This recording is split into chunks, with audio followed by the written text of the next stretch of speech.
Here is how to delete database in MongoDB. First, we will run cmd. We will use MongoDB shell, mongo sh, and let's check our databases. And let's delete my database.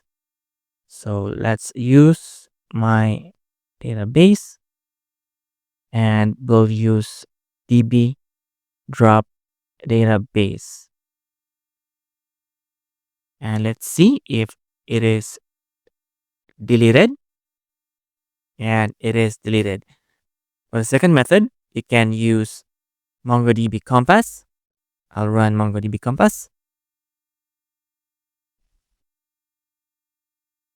And let's try to delete this my new database, which has one collection. So just click my new database and click this trash icon.